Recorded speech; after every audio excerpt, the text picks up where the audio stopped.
మీరు సమస్యలతో బాధపడుతున్నారా? శ్రీ కట్టమైసమ్మ తల్లి జ్యోతిష్యాలయం పూజారి గారిని సంప్రదించండి. మీరు కోరుకున్న పనులు మూడో వ్యక్తికి తెలియకుండా పూజలు చేయబడును.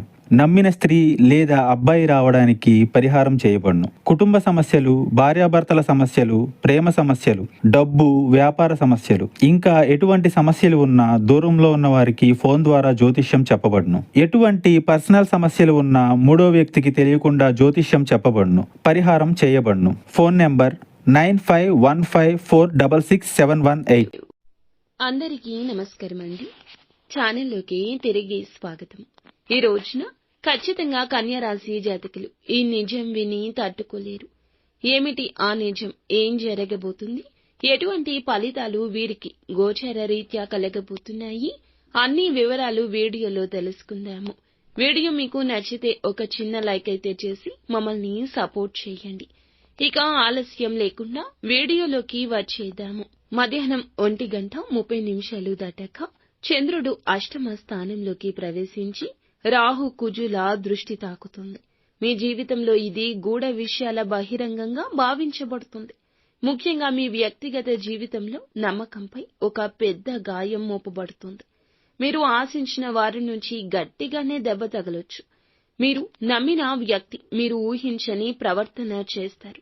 గడచిన కాలంలో వారిపై చాలా నమ్మకం పెట్టుకున్నారు. ఇప్పుడు పూర్తిగా భిన్నంగా మారిపోయి మిమ్మల్ని మోసం చేసినట్లు తెలిసే దుస్థితి దాపురిస్తుంది. ఇది కేవలం వ్యక్తిగతం కాదు, ఆర్థికంగా లేదా పరువు విషయంలో కావచ్చు. మీ దగ్గర వారే మీ యొక్క అభివృద్ధి అడ్డుకోవడానికి చేస్తున్న కుట్ర కావచ్చు. ఒక్కసారిగా చెవిన పడుతుంది. వారి మాటల్లో వక్రీభావం ఉంటుంది. ఎవరో ఒకరు రికార్డింగ్ మెసేజ్ లేదా థర్డ్ పర్సన్ ద్వారా ఈ నిజం మీకు తెలుస్తుంది. విన్న వెంటనే అసహనం, దుఃఖం, కోపం కూడా కలగడం సహజమే. కానీ ఆవేశం తగ్గించుకోండి. సోషల్ మీడియాలో, వర్క్ ప్లేస్ లో లేదా కుటుంబ సభ్యుల్లో ఒక లేనిపోని అపవాదం ఫలితంగా బాధపడే అవకాశం ఉంటుంది. ఇది వినగానే మీరు వెంటనే స్పందించాలనిపిస్తుంది. కానీ క్షణికంగా ఆగితే మీకు చాలా నష్టం పూరించబడుతుంది. తీవ్రమైన మానసిక ఒత్తిడి ఈ రోజు కలగొచ్చు. కొన్ని గంటలు ఏం చేయాలో అర్థం కాకపోవచ్చు. తక్షణ నిర్ణయం ప్రమాద గంటికలు మోగిస్తుంది. నిశ్చలంగా ఆలోచించండి. నమ్మిన వ్యక్తితో మాటల్లో గౌరవం ఉండాలి. ప్రతి విషయానికి వెంటనే స్పందించొద్దు.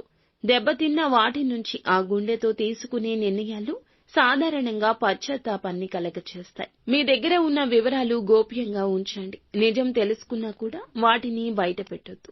ఇందులకు ఆధారంగా భవిష్యత్తుకు సంబంధించి నిర్ణయం తీసుకోవడం, మీ శాంతి కాపాడుకోవడం మీ లక్ష్యం. మీ మేధస్సును ఉపయోగించి ఆ వ్యక్తికి ఎలా దూరంగా ఉండాలో ప్రణాళిక చేసుకోండి.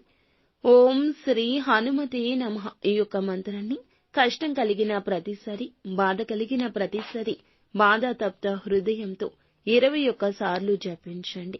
ఖచ్చితంగా హనుమంతుని అనుగ్రహం కలుగుతుంది. మానసిక స్థైర్యం కలుగుతుంది. మీ జేబులో ఈ రోజున ఒక నిమ్మకాయను పెట్టుకుని వెళ్ళండి.